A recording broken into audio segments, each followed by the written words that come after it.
On the streets of Tehran, there have been remarkable scenes as these two Irans come head to head. They're already calling it an epic election. Next on Global Pulse, a comparison of how broadcasters worldwide are covering the Iranian election.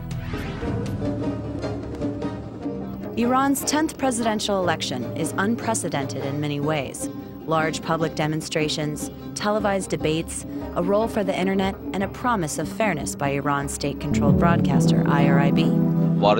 Friday will be the beginning of the 10th Iranian presidential election, and the 4 approved candidates are entering new territory.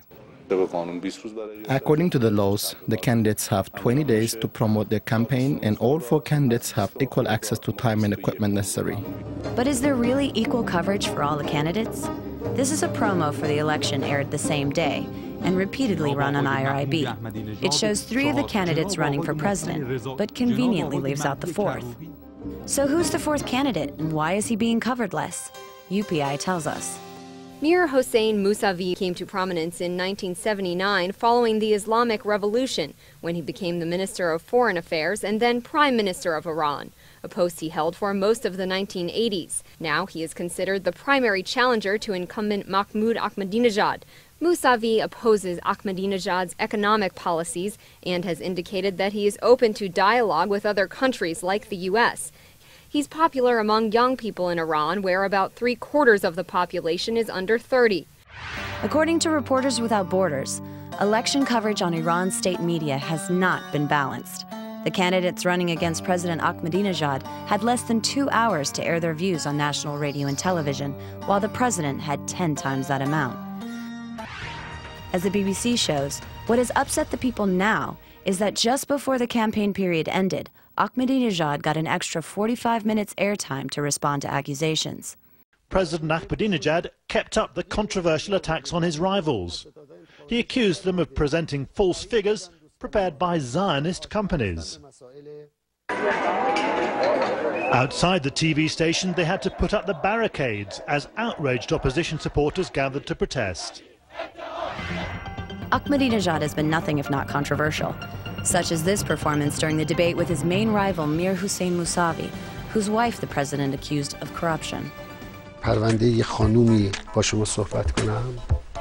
پرونده آموزشی یک خانم. برخلاف همه قوانین کشور، ایشون در دانشگاه آزاد دکترا گرفته بدون کنکور و بعد در رشته غیر مرتبط دانشیار شده، استادیار شده، بدون اینکه شرایطش رو داشته باشه رئیس دانشگاه شده.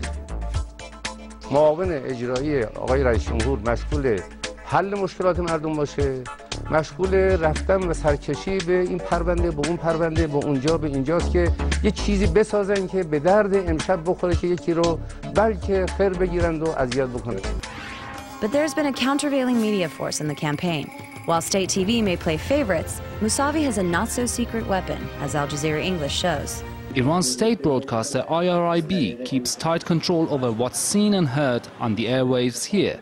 But reformists say it's always been against them. Saeed Shariati helps run the campaign of Mir Hossein Mousavi. He says the internet has been a key weapon for the reformists. This rally in support of Mousavi was organized on Facebook. While it was underway, the government blocked the social networking site, a sign that they realized just how influential these new campaign methods have become. TV stations can be controlled and newspapers shut down. But try to block websites or text messages, and chances are tech-savvy youngsters will find a way around.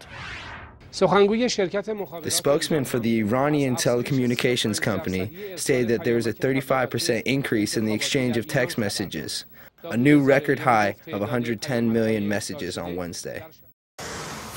And as Fox News reminds us, no matter who wins, the real power in Iran lies elsewhere. Still, whoever wins, it's the prevailing view that the one actually calling the shots is the supreme leader, Ayatollah Ali Khamenei. And while the people may elect the country's president, it's the supreme leader who has the final say on such things as the regime's nuclear program. For Global Pulse, I'm Erin Coburn.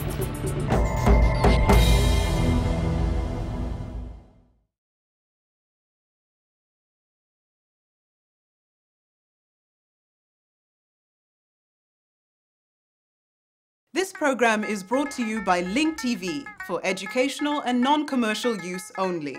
Link TV is the only US network dedicated to global and national news, uncompromising documentaries, and diverse cultural programs.